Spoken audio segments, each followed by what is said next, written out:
आपका पुनः एक बार इस YouTube चैनल पर आपका हार्दिक स्वागत एवं अभिनंदन करता हूं। यदि आप कक्षा 10 में पढ़ रहे हैं तो ये आपके लिए बहुत उपयोगी साबित होगा और आपको किताब पढ़ने की ज़रूरत नहीं पड़ेगी। एक बार आपने इस वीडियो को अगर कंप्लीट देख लिया, एक बार देखोगे समझ में नहीं आएगा, दूसरी बार देखोगे थोड़ा आएगा, तीसरी बार देखोगे तो पूरा कंप्लीट आपको समझ में आ जाएगा। रासायनिक अभिक्रियाओं के प्रकार, अगले वीडियो पिछले वीडियो जो भी जितने भी 2-3 वीडियो अपलोड हो गए उन वीडियो के अंदर अपन ने पढ़ा था। प्लेलिस्ट के अंदर जाके देखोगे तो वो वीडियो आपको मिल जाएंगी और इसका जो लिंक है वही मैं इसके डिस्क्रिप्शन बॉक्स के अंदर मैं दे दूंगा एक एक वीडियो का।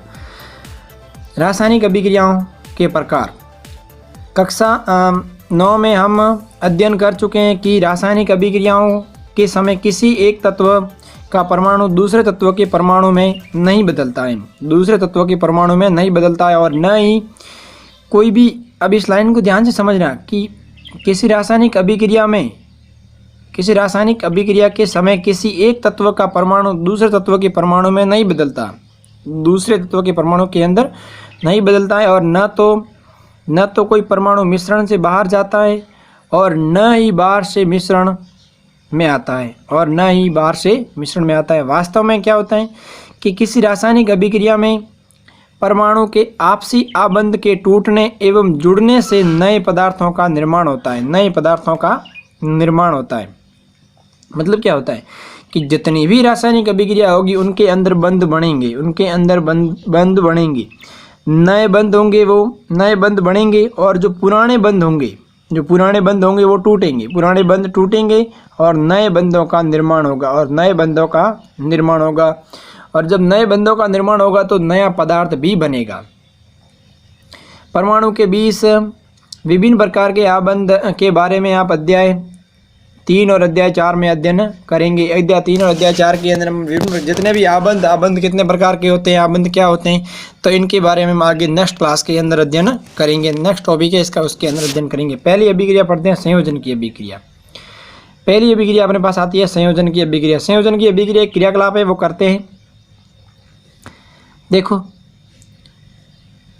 एक बीकर में थोड़ा सा कैल्शियम ऑक्साइड तथा बिना बुझा हुआ चूना लीजिए। क्या लेना है? बिना बुझा हुआ चूना लेना है और इसमें धीरे धीरे जल मिलाइए। इसमें धीरे धीरे क्या मिलाना है? जल मिलाना है। अब बीकर को स्पर्श कीजिए। अब जैसे आप क्या लोगे, एक बीकर लोगे और उसमें थोड़ा कैल्शियम ऑक्साइड लोगे और या फिर बिना बुझा हुआ चूना लेते हो और इसके अंदर धीरे धीरे क्या मिलाते हो? जल। जब इसके अंदर आप धीरे धीरे जल मिलाते हो तो क्या होगा? ये गर्म होगा। क्या होगा? गर्म। और स्पर्श कीजिए, दिखाया गया इसके ताप में क्या परिवर्तन हुआ? इसके ताप में परिवर्तन हुआ कि ये क्या हुआ? गर्म। क्या हुआ? गर्म। तो देखो, कैल्शियम ऑक्साइड जल के साथ तीव्रता से अभिक्रिया करके बुझे हुए चूने या कैल्शियम हाइड्रोक्साइड का निर्माण करके अधिक मात्रा में ऊष्मा क्या करता है? मुक्त करता है। जैसे ये अभिक्रिया इस तरह से बनेगी, ये अभिक्रिया यूँ बनेगी जैसे क्या था, एक कैल्शियम ऑक्साइड CaO प्लस क्या था? CaO और प्लस क्या था? H2O। क्या था? H2O। जब इसकी अभिक्रिया होगी, जब कैल्शियम ऑक्साइड के अंदर आप क्या डालोगे? जल डालोगे तो क्या होगा? एक तो बनेगा Ca और इसके साथ से OS अलग हो जाएगा। ये OS अलग हो गया, Hol 2 अलग हो गया। पीछे क्या रहा? अब देखो, ये अपन ने संतुलित आगे अभिक्रिया की थी, क्या संतुलित है या नहीं है? Ca का यहाँ पर एक हाइड्रोजन का यहाँ पर 2, ऑक्सीजन के यहाँ पर 2, मतलब ये संतुलित है। और प्लस साथ में ये क्या मुक्त कर रही है? ऊष्मा। क्या मुक्त कर रही है? ऊष्मा। इसका मतलब हम कह सकते हैं कि यहाँ पर क्या निर्माण होगा? कैल्शियम हाइड्रोक्साइड का निर्माण होगा। ये जो बना है वो क्या है? कैल्शियम हाइड्रोक्साइड है। इस तरह से ये अभिक्रिया दी हुई है, देखो ध्यान से। बिना बुझा हुआ चूना होता है, पहले ये बिना बुझा हुआ चूना है। अब देखो, इनकी अवस्था भी लिखी हुई है। इनकी अवस्थाएं लिक्विड के रूप में, द्रव के रूप में, और ये क्या है? गैस के रूप, सॉलिड के रूप में, और ये क्या है? एक्वा के रूप में। किस रूप में है? एक्वा के रूप में। और प्लस क्या मुक्त हो रही है? ऊष्मा। इस अभिक्रिया में कैल्शियम ऑक्साइड तथा जल मिलकर एक उत्पाद कैल्शियम हाइड्रोक्साइड बनाते हैं। और ऐसी रासायनिक अभिक्रिया जिसमें 2 या 2 से अधिक अभिकारक मिलकर एकल उत्पाद का निर्माण करते हैं, वो संयोजन अभिक्रिया कहलाती है। ऐसी रासायनिक अभिक्रिया जिसमें क्या होता है कि दो या दो से अधिक अभिकारक मिलते हैं। इसमें दो अभिकारक हुए, पहले एक अभिकारक ये और दूसरा अभिकारक ये। पहला अभिकारक ये हो गया, दूसरा अभिकारक ये हो गया। पहला अभिकारक CaO और दूसरा अभिकारक H2O। तो ये दोनों अभिकारक मिलकर क्या कर रहे हैं, CaOH2 का निर्माण कर रहे हैं। इसका मतलब इसमें दो अभिकारक हो गए और एक उत्पाद हो गया। तो परिभाषा क्या बन गई कि ऐसी रासायनिक अभिक्रिया जिसमें दो या दो से अधिक अभिकारक मिलकर एकल उत्पाद का निर्माण करते हैं वो संयोजन अभिक्रिया कहलाती है। क्या आप जानते हैं ये क्या लिखा हुआ है? देखो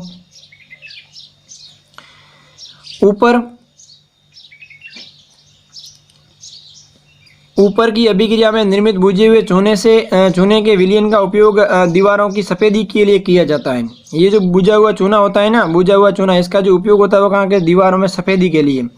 दीवार की अगर सफ़ेद करना है तो किसका उपयोग करेंगे हम? ये चूना होता है ना, सफ़ेद चूना, जिसको बोलते हैं बुझा हुआ चूना, जिसके अंदर जल डाला हुआ होता है, वो होता है कैल्शियम हाइड्रोक्साइड।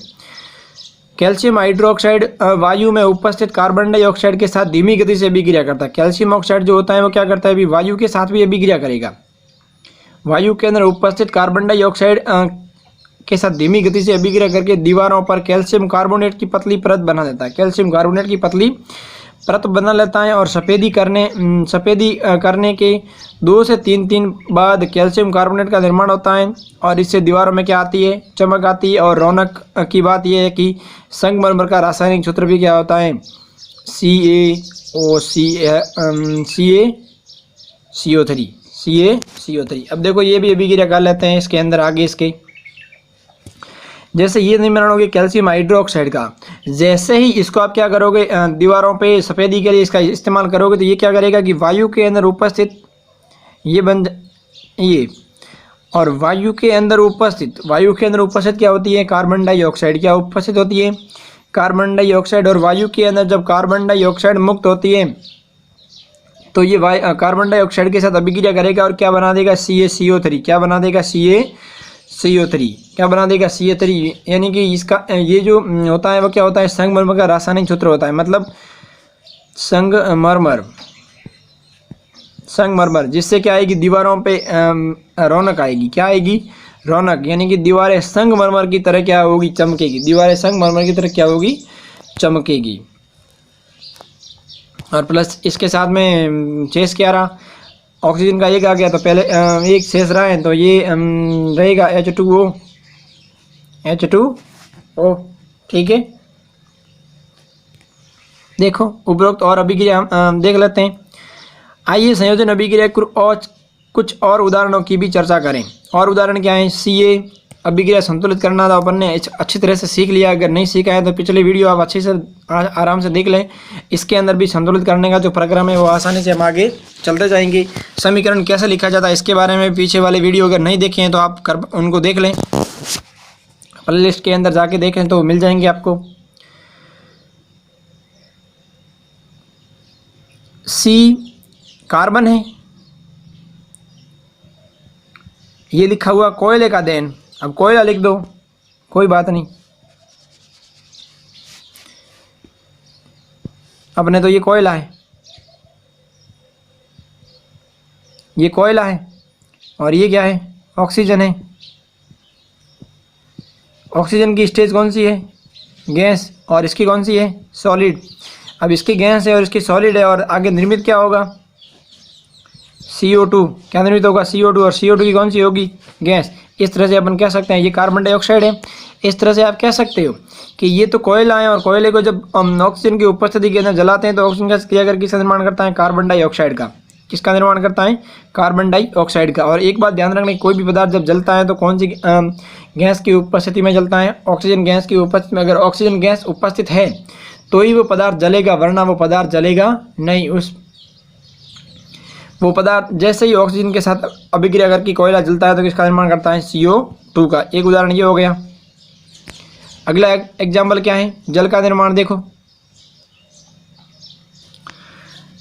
अब एक बात ध्यान रखना, अपन पढ़ रहे हैं संयोजन अभिक्रिया। कौन सी अभिक्रिया, संयोजन। कौन सी, संयोजन अभिक्रिया। संयोजन अभिक्रिया का संयोजन का अर्थ क्या होता है, जुड़ना। संयोजन का अर्थ क्या होता है, जुड़ना। अब जब कोई दो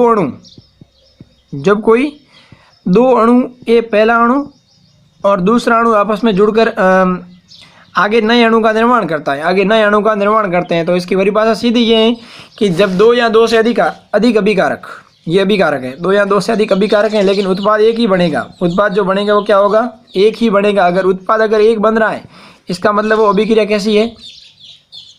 संयोजन अभिक्रिया। कौन सी अभिक्रिया है? संयोजन अभिक्रिया है। तो देखो यहाँ पर हाइड्रोजन है, ऑक्सीजन है, और किसका निर्माण हो रहा है? जल का। किसका निर्माण हो रहा है? जल का निर्माण हो रहा है। सरल शब्दों में हम कह सकते हैं कि जब दो या दो से अधिक पदार्थ या तत्व या यौगिक संयोग करके एकल उत्पाद का निर्माण करते हैं तो ऐसी अभिक्रियाएं संयोजन अभिक्रियाएं कहलाती है। क्रियाकलाप 1.4 में हमने ये भी देखा है कि अधिक मात्रा में ऊष्मा मुक्त हुई। अधिक मात्रा के अंदर क्या मुक्त हुई? ऊष्मा मुक्त हुई, और इससे अभिक्रिया मिश्रण गर्म हो जाता है। अभिक्रिया का जो मिश्रण होता है वो क्या हो जाता है? गर्म हो जाता है। और जिन अभिक्रिया में उत्पाद के निर्माण के साथ साथ, ये भी ध्यान रखना कि जिन अभिक्रिया में उत्पाद के निर्माण के साथ साथ ऊष्मा भी मुक्त होती है तो उसे ऊष्माक्षेपी रासायनिक अभिक्रिया कहते हैं। ऐसी रासायनिक अभिक्रिया जिसके अंदर ऊष्मा भी मुक्त हो रही है, अगर क्या मुक्त हो रही है? ऊष्मा भी मुक्त हो रही है, तो वो ऐसी अभिक्रिया कहलाएगी ऊष्माक्षेपी अभिक्रिया। कैसी कहलाएगी? ऊष्माक्षेपी अभिक्रिया। कैसी कहलाएगी? ऊष्माक्षेपी अभिक्रिया। प्राकृतिक गैस का दहन, प्राकृतिक गैस का दहन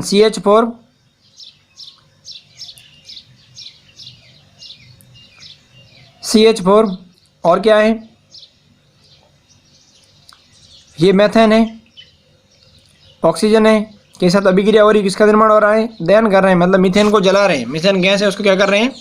जला रहे हैं। तो मीथेन क्या करती है कि एक तो कार्बन डाइऑक्साइड मुक्त करेगी, और एक क्या निर्मित होगा? जल। और क्या निर्मित होगा? जल। और साथ में क्या निकलेगी? ऊष्मा। इसका मतलब आप कह सकते हो कि ये अभिक्रिया कैसी है? ऊष्माक्षेपी अभिक्रिया है। अब इसको संतुलित किया हुआ है तो देखो हाइड्रोजन यहाँ पर कितने? 4 है, तो यहाँ पर हाइड्रोजन 4, ऑक्सीजन यहाँ पर कितने? 4 है, तो यहाँ पर 2 और 2 यहाँ 4। इसका मतलब ये अभिक्रिया कैसी है? संतुलित है। क्या आप जानते हैं कि श्वास पर एक ऊष्माक्षेपी अभिक्रिया होती है? जो हम श्वास ग्रहण करते हैं उसमें भी एक ऊष्माक्षेपी अभिक्रिया होती है। और हम सभी जानते हैं कि जीवित रहने के लिए ऊर्जा की आवश्यकता होती है। हम आपको पता होगा कि जो मनुष्य या फिर कोई भी जीव है, अगर उसको जीवित रहना है या अपनी दैनिक क्रियाकलाप करने हैं तो उसको क्या करना पड़ता है? ऊर्जा की क्या होती है? आवश्यकता होती है। और ये ऊर्जा हमें भोजन से प्राप्त होती है। और ये ऊर्जा हमें कहाँ से प्राप्त होती है? भोजन से प्राप्त होती है। और पाचन क्रिया के समय खाद्य पदार्थ छोटे छोटे टुकड़ों के अंदर टूट जाते हैं। खाद्य पदार्थ होते हैं। अब देखो भोजन, ये अपन पाचन तंत्र के अंदर अच्छे से पढ़ेंगे कि भोजन का पाचन कैसे होता है। इसमें क्या होता है कि जटिल जो भोज्य पदार्थ होते हैं, इन जटिल भोज्य पदार्थों को अंदर क्या होगा? पाचन क्रिया होगी। क्या होगी? पाचन क्रिया होगी। और ये किस में बदलेंगे? सरल में। किस में बदलेंगे? सरल में। जब जटिल भोज्य पदार्थ जब सरल में के अंदर बदलेंगे तो क्या होगा कि जैसे ही जटिल भोज्य पदार्थ सरल के अंदर बदलें तो उसमें क्या होता है? कुछ मात्रा में ऊर्जा भी मुक्त होती है। क्या मुक्त होती है? ऊर्जा भी मुक्त होती है। और पाचन क्रिया के समय खाद्य पदार्थ छोटे छोटे टुकड़ों के अंदर टूट जाते हैं। जैसे चावल, आलू, ब्रेड में कार्बोहाइड्रेट होता है। चावल है, आलू है, ब्रेड है, में कार्बोहाइड्रेट होता है। और इन कार्बोहाइड्रेट के टुकड़ों से ग्लूकोज प्राप्त होता है। और ये जो कार्बोहाइड्रेट होता है, इनके टुकड़ों से क्या प्राप्त होता है? ग्लूकोज प्राप्त होता है। और ये ग्लूकोज हमारे शरीर में कोशिकाओं, अब क्या सीधी बात समझ लो इसको, एक बात ध्यान रखो कि चावल खाओगे, आलू खाओगे, ब्रेड खाओगे तो इनमें क्या होगा? कार्बोहाइड्रेट। और ये कार्बोहाइड्रेट जो होगा, जैसे ही आप इसको खाओगे तो कार्बोहाइड्रेट अपने शरीर में जाएगा और पाचन की क्रिया होगी। और पाचन की क्रिया होगी तो कौन सा किस में परिवर्तित होगा? ग्लूकोज में। किस में परिवर्तित होगा? ग्लूकोज में। एक बात ध्यान रखने, कार्बोहाइड्रेट का पाचन का एंजाइम होता है, और एक होता है एमाइलेज, और एक होता है टाइलिन। इनमें 3 एंजाइम होते हैं। 3 एंजाइमों के कार्य अलग अलग होते हैं। पहला एंजाइम होता है लाइसोजाइम। तो लाइसोजाइम एंजाइम होता है, ये तो करता है बैक्टीरियाओं को नाश। क्या करता है? बैक्टीरियाओं का नाश करता है। लाइसोजाइम एंजाइम होता है, बैक्टीरियाओं का नाश करता है। और टाइलिन जो होता है वो क्या करता है? कार्बोहाइड्रेट का पाचन करता है। जो टाइलिन एंजाइम होता है वो क्या करता है? कार्बोहाइड्रेट का पाचन करता है। और ये ग्लूकोज, फिर ग्लूकोज में परिवर्तित कर देना, और ग्लूकोज से वापस ग्लूकोज का और ग्लूकोज बड़ा अणु है तो जटिल अणु है, तो जटिल को और छोटे अणु के अंदर टूटेगा, जिससे बनेगा ग्लाइकोजन। क्या बनेगा? ग्लाइकोजन। और साथ में क्या मुक्त होगी? ऊर्जा। क्या मुक्त होगी? ऊर्जा।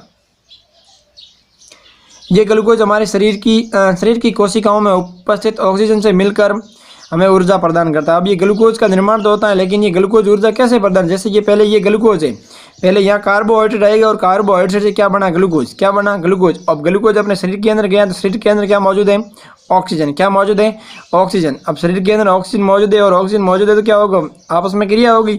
अब जब दोनों आपस में क्रिया करेंगे तो एक तो मुक्त करेंगे कार्बन डाइऑक्साइड। क्या मुक्त करेंगे, कार्बन डाइऑक्साइड मुक्त करेंगे और साथ में क्या मुक्त करेंगे, जल। और क्या मिलेगी, ऊर्जा। क्या मिलेगी, ऊर्जा मिलेगी। इस तरह से साग सब्जियां, तीसरा जो उदाहरण है, साग सब्जियां या वनस्पति द्रव्य का विघटित होकर कंपोस्ट बनाना भी उष्मा से भी अभिक्रिया का ही उदाहरण है। क्रियाकलाप 1.1 में दी गई अभिक्रिया के प्रकार को पहचानिए और एकल उत्पाद का निर्माण के साथ साथ उष्मा भी क्या होती है, उत्पन्न होती है। उपरोक्त जो अपने अभिक्रिया की है उन अभिक्रियाओं के अंदर किसका निर्माण होता है, एकल उत्पाद का निर्माण होता है। तो कौन सी अभिक्रिया है, संयोजन अभिक्रिया। कौन सी अभिक्रिया है, संयोजन अभिक्रिया। आज अपन ने पढ़ी दो अभिक्रिया, एक पढ़ी है ऊष्माक्षेपी अभिक्रिया और एक पढ़ी है संयोजन अभिक्रिया। संयोजन का अर्थ है टूटना और ऊष्माक्षेपी का अर्थ है कि ऊर्जा का निर्माण करना। ऊर्जा का निर्माण करना मतलब क्या होगा, अगर मान लो दो अभिकारक मिल रहे हैं और दो अभिकारकों के मिलने के साथ में एक उत्पाद का निर्माण हो रहा है, तब तो हो गई संयोजन अभिक्रिया। और उसी अभिक्रिया के अंदर अगर ऊर्जा मुक्त हो रही है, अगर क्या मुक्त हो रही है, ऊर्जा मुक्त हो रही है, तो वो कौन सी अभिक्रिया होगी, ऊष्माक्षेपी अभिक्रिया। जैसे एक उदाहरण यहाँ दिया हुआ है ऊपर वाला, देखो।